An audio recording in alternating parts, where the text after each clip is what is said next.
Don't hire before you're ready to lead them well. If you don't have processes in place, you don't have the structure, they don't know what their goals are for the year, and you don't take time to develop someone, So you might run into a really good salesperson, you hire them, and then you're trying to figure it out. You're going to tick them off and they're going to leave. Well, good morning, good afternoon, good evening, wherever the case may be. This is Marty Grunder from Grunder Landscaping Company and the Grow Group. Thanks for downloading the Grow Show. We've got some new sponsors to the show, including Bobyard, the AI tool we use to bid work faster and more profitably. More on them later. Today's guest is our Director of Sales, Miss Dawn Arnold here at Grunder Landscaping Company.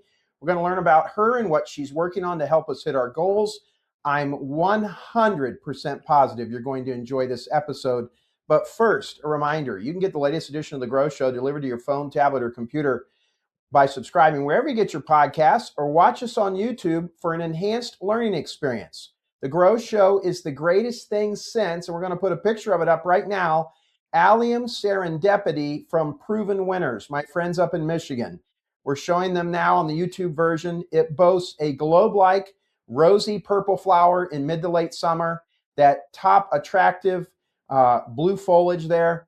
The upright habit works as a thriller in containers and the landscape, and deer and rabbits steer clear of this perennial beauty. They get about 20 inches tall and they're hardy in zones 4 to 8. So look into that perennial to ensure success for you where you live. They need to be in the full sun. The foliage is very attractive, but the blooms are incredible, folks. They are a rosy purple again and globe-like. They bloom for months. If you'd like to learn more about how this perennial and the whole Proven Winners selections can help the planting side of your business thrive, check out the link in the show notes. And now, speaking of thriving, let's introduce Miss Dawn Arnold, our Director of Sales. Dawn, welcome to the Grow Show. Thanks for having me, Marty. Glad you're here. I've been looking forward to this interview. You joined us a little over a year ago. Why don't you tell us about yourself, your background, and give us a little insight into what you're doing now?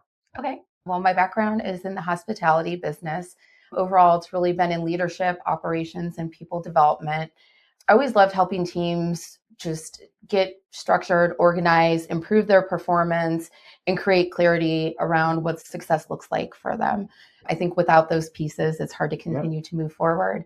And that's what brought me to GLC. I had some conversations with Seth, and we spoke about him needing a stronger sales team, a leader that was going to help move the business forward. Yes. And that's what brought me here. Yes, exactly. And specifically, you spent a lot of time in the restaurant industry where the employees are similar to what we have on the field, and your managers are probably similar in type to the salespeople that we have. It's not like it's completely out of left field, but you're learning landscaping, right? Oh, yes, and a lot. It seems, unless you're a really good con artist, that you like landscaping, like you're enjoying it.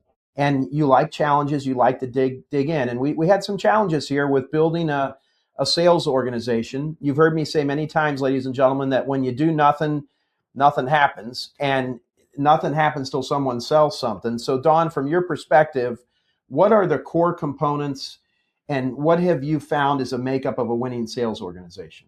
First, the people, making sure you have the right people on the team. People who want to be there, who enjoy this line of work. And you can have all the processes in the world, right? But if you don't have the right people and you don't have somebody leading them, then they're not going to be followed. So people are first. And I know that you listen to the Grow Show once in a while. I try to keep it real. We had some people we had to get off the bus here. We had some people that some of them were really nice people, but they weren't a fit. Some of them self-selected themselves out of the organization for a multitude of reasons. Probably one of them, like, we work hard here. This isn't like you don't get to disappear for 6 hours because you hit your quota last week. Dawn expects you to, if you've got your quota, like, we're going to raise your quota then. Like, we got to go. This is a growing business. Anything you've learned or something that's been surprising to you in the last year about the sales? That has been surprising? Yeah. I don't know if this is what you're getting at, but here's what I love about when I got here. I wouldn't say the whole team was like this, but I love that in the landkeeping sector of the business, the maintenance side, it was more collaborative. Okay. And like I had, one of the more tenured so it wasn't sales, like dog eat dog. Yeah. Right. It had like one of the more tenured sales consultants helping the newbies and giving them sales where they could have kept those sales for themselves, just took that person with them. but they wanted those others to grow and to help build that team. And that was pretty amazing. I'm So really that proud was of that. surprising in a good way. I'm really proud of that. I think I may have told you. I use the word friend. He's maybe more of an acquaintance, but I've spent a lot of time with him in his restaurant. His name is Eric. He owns a chain of pizza places, Old Scratch Pizza. Yes. And when my son Grant, who now, funny, reports to you as one of our salespeople in Cincinnati, when he was in high school, he had an entrepreneurship class, and we went to see Eric. And Grant's buddy Matt asked Eric what did he think his secret to success was, and he said, "Well, this sounds corny and hokey, but our secret to success is hiring nice people." And there are nice people. We have a lot of nice people. There's never an issue with that. But I think that I'm proud to hear you say that, because that's how a team wins. Like, a team wins by seeing the big picture and going. And I am really glad to hear you say that. I knew the power of one-on-ones. I've learned that from Jim Calley, our strategic partner at McFarland Stanford. When you came here, you're well versed in one-on-ones. Can you talk to us a little bit about the one-on-one and the power of those? And obviously our focus is on sales, but the power of a one-on-one is not just for a salesperson, it's for anyone. Can you speak to your experience with one-on-ones? Yeah, absolutely. I think one-to-ones are very important, and to be consistent with them. Why is consistent important? Well, because I think for one-to-ones, it helps not only to review numbers, which is super important, but to create a safe space for someone. If that's like you're talking about what they're working on, what they need help with, what are they not saying that they should be saying. Mm-hmm. And then being able to connect with people, I think makes a big difference. And when they know they can learn, or they trust me, they know that I'm leading them in the right direction, and taking that time together versus just a big sales meeting is more important, because you don't get that out of the big sales meeting. And so those one-to-ones create that safe space for them, and we can talk through, which doesn't mean they're not held accountable, because they are. Right. But I think sometimes life happens, or there's just some things that you want to talk through and you don't want everyone to hear. Yeah. Right. And that creates that camaraderie that we need to be just whole as a team. And I think, a myth about one-on-ones, I have had CEOs and managers of your ilk say, "I don't have time to do that." And what do you think when you hear someone say they don't have time for a one-on-one? Because in the world, according to Marty, wham, I think a one-on-one actually saves time, because if you're not going to give them a weekly time to spend with you, I mean, this is sales, like this is hand-to-hand combat. And if you're not going to give them a weekly 30 minutes, 45 minutes, an hour to meet with you, then they got free reign to interrupt you whenever they want. And I think, okay, they may not take an hour of your time, but it's 10 minutes here, it's 15 minutes here. You were focused on something, there's a knock on your door. I don't know how to, I'm assuming you're teaching them to save non-critical things for one-on-one. Mm-hmm. What is your opinion of a one-on-one being a time saver? Do you have a perspective on that? I think it is. Everyone's different, so it depends on where they are, right, in their development too, and how new they are. Mm-hmm. And so right now we do, there's some people that are every other week. There's some people that are 3 weeks, and I give them an hour. I see. And then I supplement that with the sales meeting in between. Mm-hmm. And we also have some training sessions and clinics that we mm-hmm. do, which have been extremely helpful and has reduced that time that they come in. But I think we've just, as a team, had enough discussion about how that doesn't help, I guess, when you're coming in and asking those questions. And even for me, doing it to them, because I know I do it to them as well. You know what? I didn't even think about that, like the interruption that you're giving, because you're like, what about this? That's an awesome mm-hmm. point. Yes, it goes both ways. Yeah. But I think it does. It saves time. And then it also makes them feel more, because it makes them feel more confident in what they're doing. They know what their focus is. We have weekly touch points as a team. They have biweekly or one-to-ones.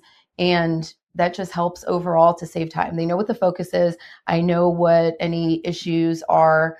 They may even have some kind of roadblocks. And we actually talk about that as a whole in our meetings, because I'm newer to this, right? We have people who are tenured, and we talk about, what are some of the barriers you have? What do you need help closing? I mean, we've asked you plenty of times. Right. Can MG help you close something? Right. Because it's maybe somebody he knows, right.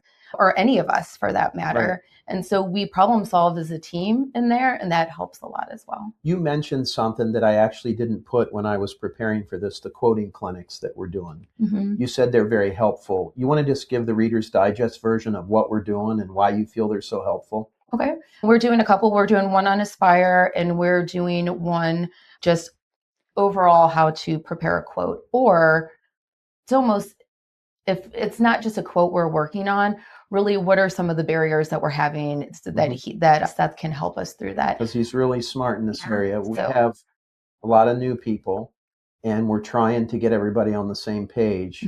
Aspire is the best system that we have, but then there's nuances. I know I was involved in one of them the other day, and we probably talked, I may be exaggerating here, but I think we talked for a half hour on just clarifying questions and trying to make sure that the bid was even worth spending any time on. So a half hour on the front end and looking through the specs and talking to them. And it's not just the bid build work on the commercial side that we're doing, but it's residential. We get a lead in here and someone says they want a new landscape in their backyard, and you don't ask any clarifying questions. Maybe you ask them for the design fee, you go out and meet them, and you find out they want it done by Memorial Day. Well, there's no way. We can't do that. Memorial Day's been booked for 6 months. Anything else, like the quoting clinics they're early in the morning, everybody's online, it's done on Teams. Anything you want to add on that, on why they've been beneficial, or anything maybe we didn't talk about? Sure. I mean, we have training when we get a new consultant in or design build, but there's so much to take in that things might get lost in translation. And it's just helpful to say, hey, here's some of the things that we're seeing that everyone's just not up to par. So we're going to cover these and allow that space for people to ask any questions that they might need to ask, or we notice this specific thing is just not going the way it should be. We're not getting AR. So you're seeing quotes that weren't done, or we have an AR issue, or there's a problem in the field because specs weren't clear enough, all those things. And instead of like waiting, we're on the quoting clinic, once a week? We are now. We were doing it every other week, and it's going to be so you're collecting things that you see that aren't up to par, and then we're bringing everybody on and we're training them and working with them. No, I mean, that's a good thing. Coming into our industry as an outsider, Dawn, you didn't have a landscape background. What challenges did that present? And I'm going to share with you, if you don't touch on it, the good part about that too. All right. There were definitely challenges. There's still challenges. But especially like when you go into specialized industry, right? There's just so much to learn. But like I mentioned before, like having the leadership piece and being able, that translates everywhere. Business is business. People are people. And I think just me staying humble. My team, when it comes to design, knows more. I'm not embarrassed. I know more in different areas than they do, right? This is about being a team and building the right team to be able to help move us forward. So that is, I think, just really being humble, being willing to learn. There is so much to learn. And Seth told me, because I was joking, and I was like, so how long can I use this? I'm new. And he was like, well, technically 5 years, because you have to go through all the seasons where we're and I don't use that. I don't say, hey, I'm new. Because the point he's making is, if you do a spring cleanup, you probably have to do it 3 or 4 times before you really got it down pat. And that takes 3 or 4 years to do it 3 or 4 times on one house. But it's not quite as complicated as that is, as I'm laying it out there. But that's kind of part of it. Like, you go through the cycles. I know you're one of our snow managers involved in communication. I could just tell, because you're the person that's responsible with sending out the automated notifications. The things that you wrote, the first one we did back in November versus what I saw 3-4 weeks ago, completely different. Like, you're grasping it. And you used to be at restaurants where you were relying on snow removal contractors, so it probably helped you. And you also, now being on the side of the service, are like, man, we're not out there with tarps catching the snow. Like, it just stopped snowing 15 minutes ago, and we're not going to be there right now. Like, you gotta work with us. It's a difficult thing. So what other things have been a challenge, and what has been a benefit, do you think, since you didn't come from the green industry? I think what else is learning. I always knew you had to manage client expectations in general, but really learning that and understanding that kind of goes back with what you're talking about for snow. I was kind of just giving a brief overview and realizing not everyone really knew what was going on, or that people don't read their contracts, or, or they want us to catch them. Or their emails. They don't read anything. And when we have, I don't know how many accounts we have, 200? Yeah, there's, I think, a little more. Okay, more than 200. And we can't call them all the time we're coming. It doesn't work in the pace that we're going.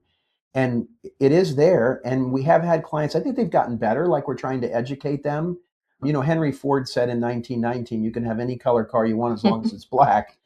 And it's kind of like this, like, look, we're going to do a great job for you, but this is the way we have to do this. You can't just call us when you want us to come over and plow. It doesn't work that way.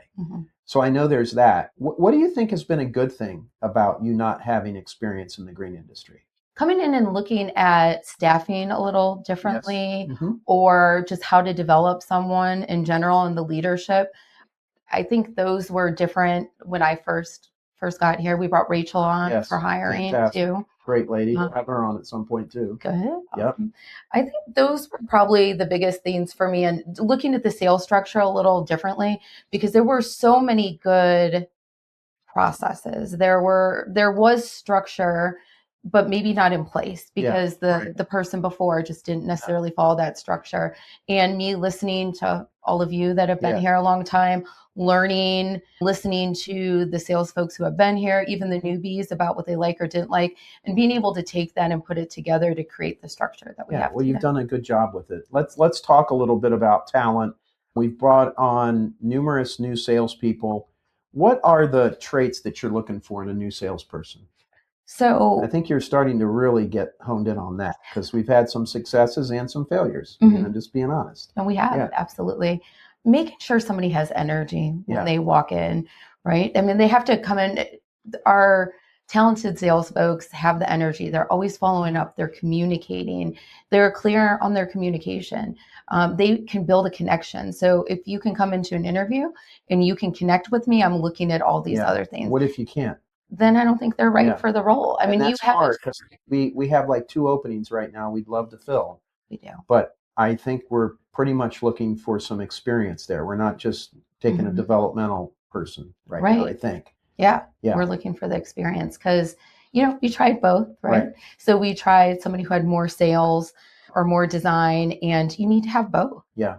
And so that's currently what we're looking for, but you have a short period of time to connect with someone, right? During the spring, I am even filtering calls to be able to set something up for design build. And so if they don't talk to them on the phone and don't have that initial connection, they have a short period of time to get to know them in their own home, right? Yep. And so if you can't do that in an interview with me, probably not the right fit. And this sounds crazy. I'm not trying to patronize you, but honestly, I've never thought, like, if you can't come in and sell me on yourself and the job, and I don't get good vibes in your energy, this is when you're at your best. You're not going to be able to do that out selling people, selling to people, to strangers. When no one's there. You're a stranger to them when they come in. So that you're right. Like there's got to be something there on the sales part, because they're going to be calling on people. And in the world, according to Marty, Dawn, I think people do business with people they know, like, and trust. And it takes a while to get to know them. If they get to know you and they don't like you, I think some doctors can get away with that because they're just so damn good at being a doctor that you're like, well, the guy's a jerk, but man, he saved my life with my heart, so I don't care. Landscaping's not life or death. And I think that we have a lot of good competition here in Dayton, Ohio. It's not like Grunder's the only one that can do good landscaping. Honestly, folks, I think we're the best landscaper in Dayton and Cincinnati. I really do. I'm sorry if you think I'm cocky. I just believe that. But there's a lot of good companies. And if we don't respond, there's somebody else that's going to do a pretty good job for them. It's not like we're going from, a Lexus to a Yugo. And young people probably don't even know what a Yugo was. It was a failed, very small, junky car. So, you've got to be able to produce. What other things about the hiring and the talent could you share? I think that they need to be coachable. They need to understand what accountability is and what it looks like. Because when I first got here, that was part of my struggle. There was obviously a different team, and some of them didn't understand why that accountability was in place. Exactly. And what do you mean by accountability? There are processes we have. Like, I'm very regimented, making sure you're utilizing your calendar the right way. When you show up in a meeting, make sure that you're professional and you're taking notes and you take stuff away. You're communicating to your clients. You have so many initial meetings with clients. You have time for proposals. You have time to present those proposals, all of the things that go into the sales process. And if you don't have that scheduled, you're most likely not going to do it. Right. And then just holding you accountable for those things. You know, when we were talking in here while I was getting all the equipment ready and everything, we were talking about salespeople and how important it is to be organized. And that's just so true. Like there's so much blocking and tackling. Brad is one of our salespeople. Brad does a nice job. I think Brad is successful because he follows the process. When I look at his calendar, he's got like everything blocked out. Like he's almost robotic with the calendar, which I like. Like I like the fact he's got all those details on there. Hopefully my son's doing that too. Yeah. So Brad is very organized. Yes, he is. And that's something that you're looking for. What is separating our top salespeople here? What do they do really well?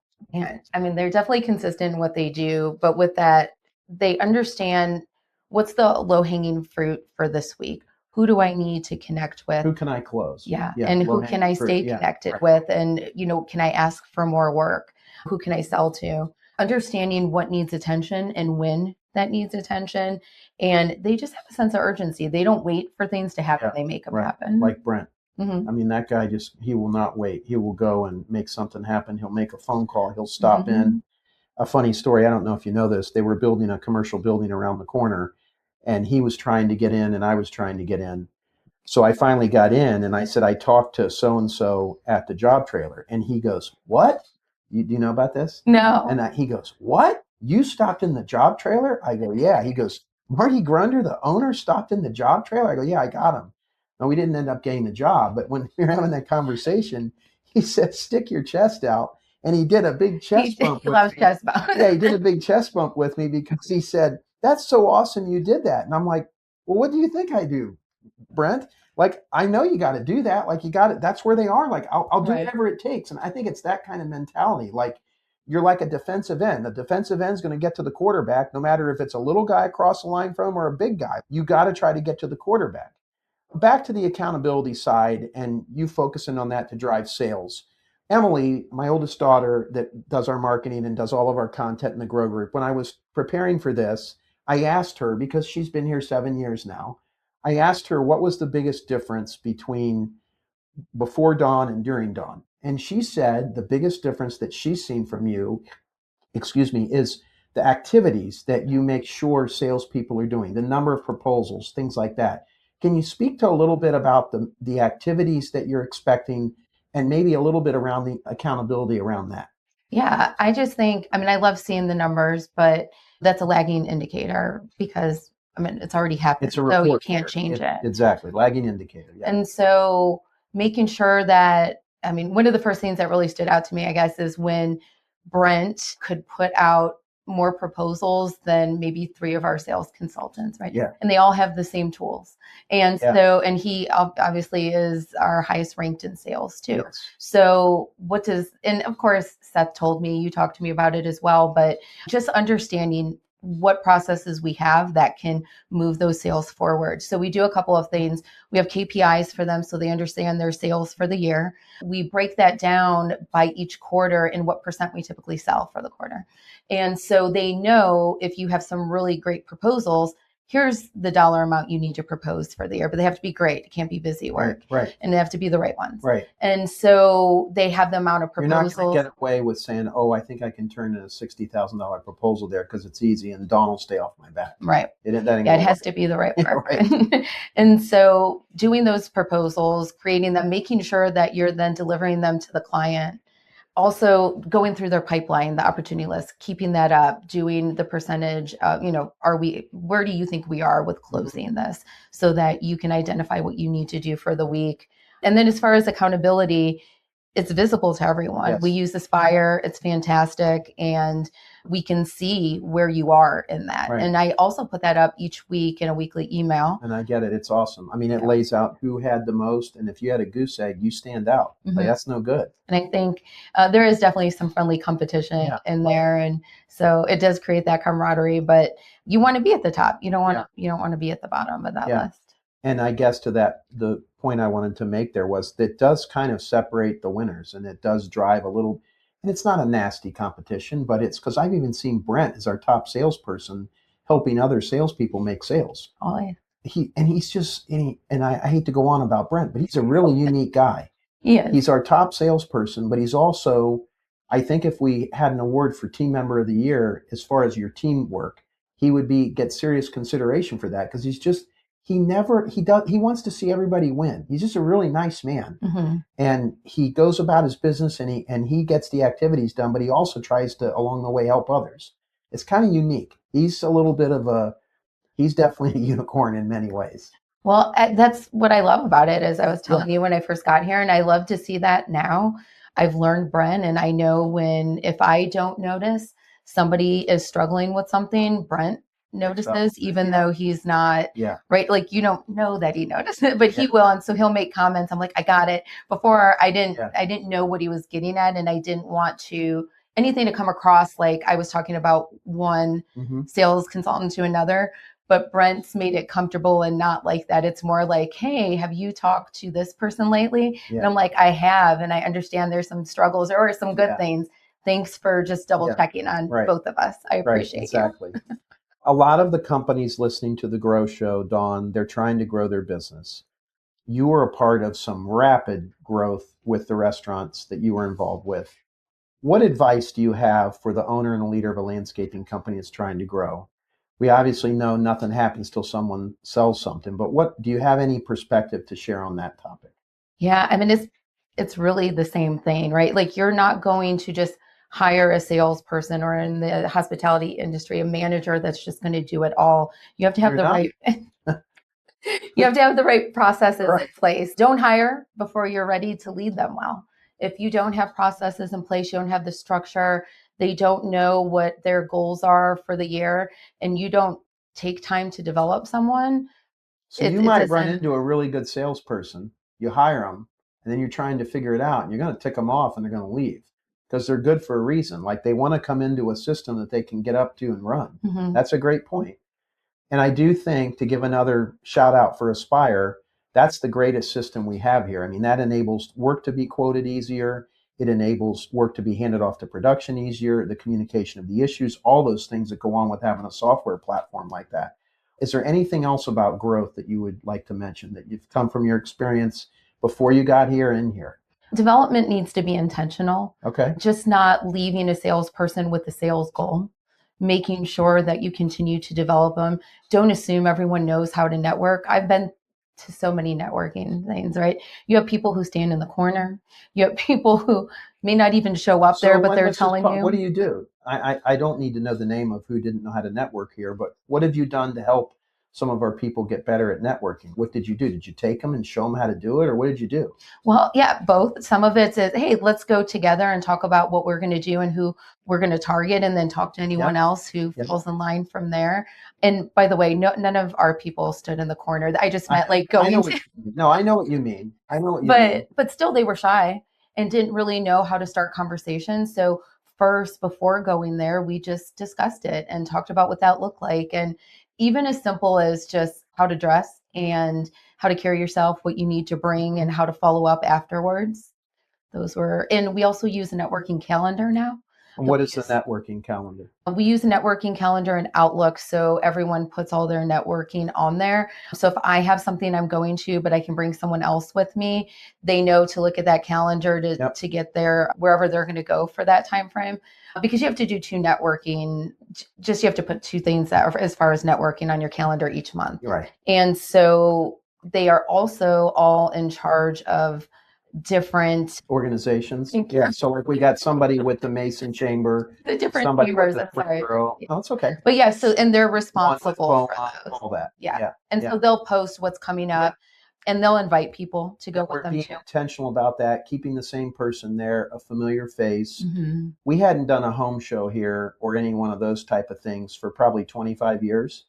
And we've done some of those the last couple of years. And I've actually found them, in Cincinnati in particular, where we don't have a presence and people don't know who we are. I mean, I went on a call with Grant last year, and the lady asked us if we were a brand new business. And I kind of forgot I was in Cincinnati, but as she's saying that, I'm like, do I look like a brand new business? But then I processed them She has no idea we've been in business 41 years. That was a year ago. Now it's 42. But I know the home shows, one of the things I saw from that was a good way to get some practice. Like when we do a home show, you don't stand behind the table. You stand out in front of the table and you greet people. So it's little nuances like that. Like you got to look approachable. I've even heard you tell them like you're going to be dressed well and you put a smile on your face. Because when you have a smile on your face, you look approachable. When you're looking down or you're on your phone or you're sitting down behind a table at a home show, no good. So there's just a lot of that I think we've been working on. And for the new people, that's probably been good practice for them to get the interpersonal communication skills developed. So, and I'll intentionally pair them up with certain people so just to get stronger. Always put someone who's stronger with someone who may be newer to that position or not as comfortable. Okay. This is probably the toughest part of the Grow Show that we're going to talk about now. But when I was thinking, like, what are all the things we could talk about? You're in kind of a unique spot. I don't look at Grunder as a family business, but I guess it is because my oldest daughter is at the Grow Group. She also serves as our director of marketing at the landscaping company. My son is in sales in Cincinnati, so I don't see him every day. And I know if we brought Grant on here and said, hey, is your dad in your you-know-what every day? He'd say, no, actually, he's not. I think he was worried about that. I think he thought that's what might happen. But Grant reports to you. How is that dynamic going? And can you maybe, and I'm sure we've got some things we have to work on, but can you maybe talk about the good part of that? Because I think I have a good friend one time that told me that your last name should help you get the interview, but then you got to get the job. Like that's all that last name should get you. And you shouldn't be promoted because of your last name. I do think Grant has an advantage with the last name on certain sales calls. I would think when he sends an email and it says Grant Grunder from Grunder Landscaping, I would think that helps him some. But talk a little bit about that dynamic and maybe what we've done right with that, and as well as wrong. I'm an open book. I don't believe in lying. So can we talk a little bit about that? Yeah, definitely. Well, first of all, I'd like to say, just so everyone knows, Grant does not get special treatment. I don't think, and he will tell you that. No, right. Whether that's from you, right. Seth, myself, No. the rest of the team, no. But I think what has helped Grant is his willingness to learn, be coached, and the respect for the structure. I love working with him because he is very respectful. He wants to learn the business. I think he's seen things out there in general where people may not treat others the right way in family businesses. And so he's very conscious of it. Yeah. And he's just here to learn. And you can just see that every day he continues to grow. Where can the trouble come in? Because there's probably a ton of people here that are saying, well, my kid's 17. I'd like to have him come up in the business. My opinion, Dawn, is, and I say this, I don't let any of my kids come into the business right out of college or right out of high school if you don't go to college. Now, the two that are here will say, well, now, caveat, Dad, we didn't want to go there. I just think it's a bad idea because I don't think that you want them to wonder what the grass might be like on the other side with another experience. Emily worked in corporate America, so did Grant. Emily worked for a large company in communications in Dayton. Grant worked in logistics sales in Chicago. And I think those were good opportunities for them to see some things. And I see skills that they brought. You know, a funny story about Grant, he called me one day and he was frustrated because in his one-on-one, his sales manager told him that he wasn't making enough calls. And I guess Grant, in a very polite way, said, and I don't remember the sales manager's name, he said, Jim, do you want me to set the record for making calls in the office, or do you want me to set the record for sales? Because I'm number one in sales, but I don't have as many calls because I'm not just calling everybody to put down a check mark to say I called them. Like I'm doing research. Right. And I said, Guy, you told him that? He goes, it sounds worse than what it was. It was a very friendly, respectful conversation. And Grant kind of indicated like when he was done, he said, you just keep doing what you're doing. You're right. And so I think Grant sees both sides. Grant's been around me his whole life, so he knows this isn't easy. You know, there's people that look at what we're doing and think, oh, poof, Marty gets a website, buys a couple trucks, and $20 million worth of landscaping shows up. Doesn't work that way. No, but he knows that. What other advice might you have for owners that are looking at family members or even leaders that are, you know, looking at bringing a family member into the company? Is there any insight you can give to that? Yeah, it's just what we've been talking about setting clear expectations, holding people accountable. Don't let there be that gray area for anyone to live in. Yeah. And that's what people might do when they bring in family. They might overlook stuff. They may not treat somebody the same, and that can really mess up the culture, right? The culture is everything. And if you let family come in, no matter if they're 17 or 27, and you let them get away with something, everyone's going to see that. That word, I'm sure, will travel fast. And I think just doing the same thing and making sure you're developing them, being intentional with that. I credit Grant's mother for that. I will tell you a funny story. When his sister Emily was getting married several years ago, he was working here in the summer, and we were fixing up my backyard prior to the wedding.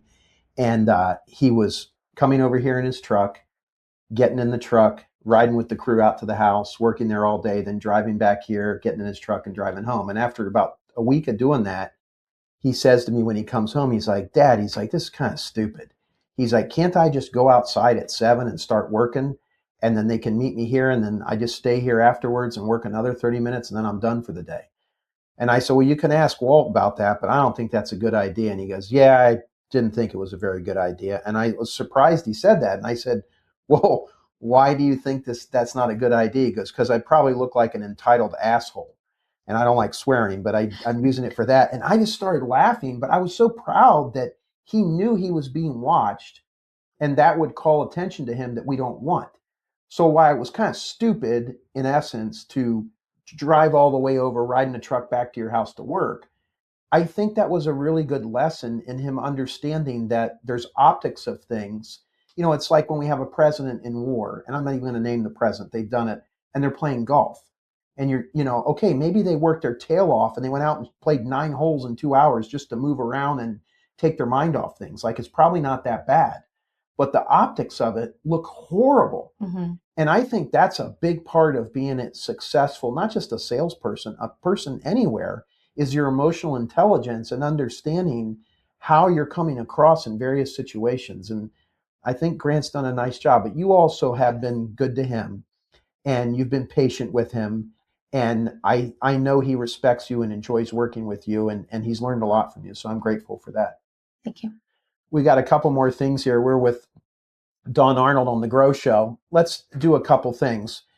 When we're talking about sales, we've got a lot of technology that we use.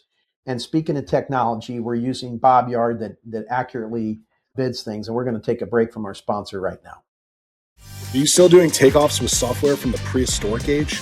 Sure, you could reach flow state counting thousands of tiny symbols and measuring endless lines, or you could let Bobyard's AI handle it in minutes and reach flow state at the gym instead. Bobyard automates takeoffs so you can bid faster, win more work, and spend more time developing real business relationships. Hundreds of contractors already use Bobyard to win more bids with less effort. You should too. Go to bobyard.com to book a demo. Make sure you mention Grow Show when you sign up and get 1 month free. All right, welcome back to the Grow Show. Thanks to Bobyard for sponsoring the Grow Show. We're getting ready to wrap this up with Dawn. It's the busy season right now. Stress is seemingly on everyone's mind. I've heard from several salespeople, I feel overwhelmed. I don't know what to do next. And you and I and everyone else is kind of like, I just mentioned to you before, like, I get more emails maybe than anybody else but Seth. And I'm not stressed out. Like, I know how to deal with that. How do you deal with that though? Like, you can't just brush it off because it's real. Like, they think that. So you can't like tell them you're crazy, you're not busy, it's a figment of your imagination, that's a myth. You're not going to get anywhere doing that. So what do you do? Well, spring is intense for us, right? There's no way to get around that. And they know that. And if they didn't know, we told them, and now they're experiencing it. So you have clients calling, people that want to follow up with you. You just really feel the pressure. Seth always says discipline equals freedom. And I completely agree. And earlier I talked about like managing their calendars, leaning on good habits and the structure that we have in the communication. And I think recently you had mentioned having good habits in one of the podcasts that you did and making sure you have that all year. And I completely agree with that because you can't turn that on and off and expect to be on your game during the busiest, part of your season. And so leaning on those and building those behaviors and habits really, I think, has helped us get to where we are today. Everyone feels it, and that's fine. But we also want the sales, and we're doing what we need to. So if we need to work a little more during this time, then you work a little bit more. And we talk about that. That's open. There's no hidden agenda. And that helped, you're present. We don't work from home. Your office here in Dayton is it's just off the side of, you've got 4 or 5 member of the sales team up top on the second floor, 4 right there next to you, a couple more in Loveland. You spend 1 day a week down in Loveland with them. So I think that's a big part of it. Like, you're present. How you doing? You're doing the one-on-ones. There's the weekly sales meeting. You're able to get a good temperature on how things are going. And you also are present. So you're seeing body language, cadence in their voice, other things. That's a big part of it. Ignoring it or just brushing it off and saying, oh, you're not stressed out, just stop. You can't do that. That's not going to get you anywhere. I know last week we were just all like, I know it's stressful. It's okay. And then you told us, you said, everyone just take a deep breath. Yeah, I do a tip once a week, and I think most of them are a couple paragraphs. This one was just breathe. It's fine.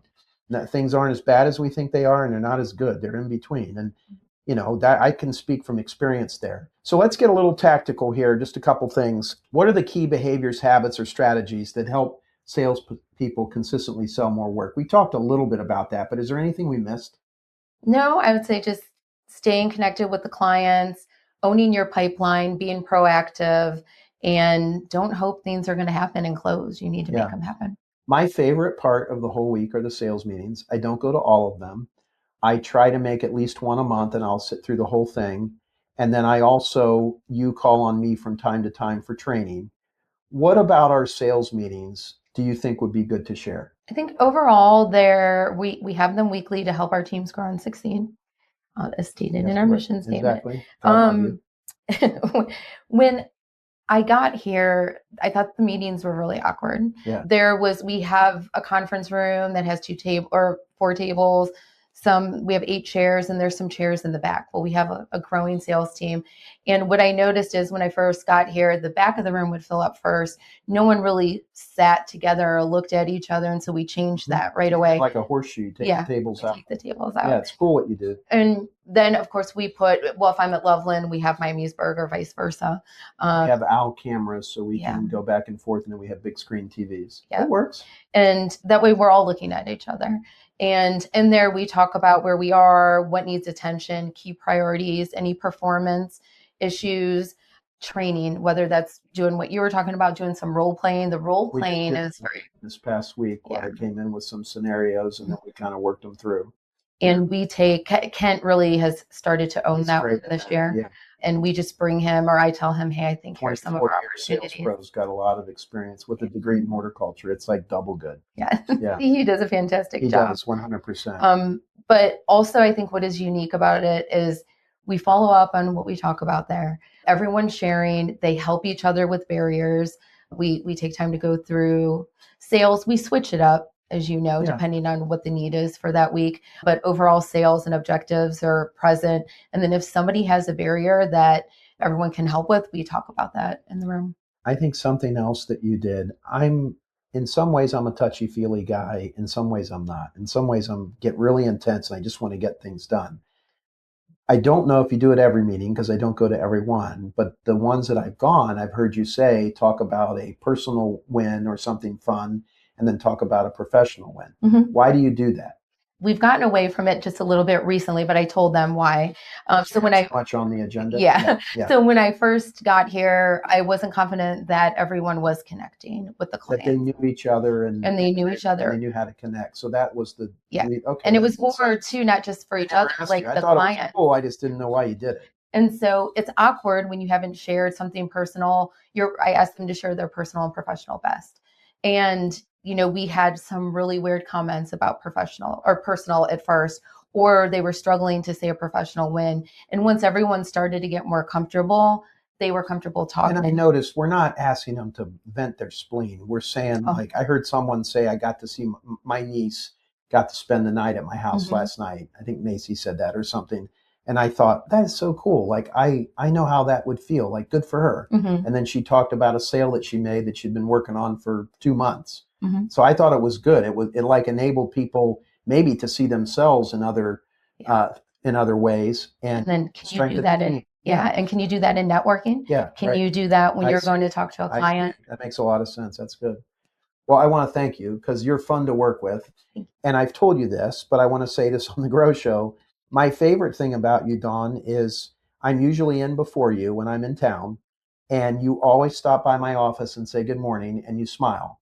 And I just think that means a lot. When you smile, ladies and gentlemen, you look approachable and you look like you're having fun, like you enjoy your job. And nobody wants to work in that. I mean, this is a pressure cooker. We're not for everyone. We're intense. We work hard. We expect a lot. But I do think it's a great work environment for the right people. And I think that your attitude there with what comes forward with you with a smile and the challenges that we've had that you've run towards and approached them with a positive mindset makes a difference. Thank you. Thank you. I'm glad you got to come on. That was a lot of fun. Folks, if you liked what Dawn had to say, or maybe you realize your sales needs a jump start, I got two things for you. One, sign up for the next virtual sales bootcamp, which is very soon. We've got that tied in the show notes here. Or sign up for a field trip where you come here and you actually see Dawn in person, and she'll talk with you about a lot more than what we have here. She'll share with you sales tactics. You'll get to see how we look, and you'll get a confidential look at Grunder Landscaping Company. So, folks, that's going to do it for this week's edition of The Grow Show. If you haven't done so already, subscribe to The Grow Show. And if you can, give it a rating or share a comment. That helps more success-minded landscape professionals find us. And if you really want to help us, take out your phone right now and share this episode with your team or any landscape pro you know. That helps other successful landscape professionals find us. Thanks for joining us this week on The Grow Show. We'll talk to you next week. Thanks for listening to this episode of The Grow Show, and thank you to Bobyard for their support of this episode. Visit growgroupinc.com for more resources to help your landscaping company succeed. We'll talk to you next week.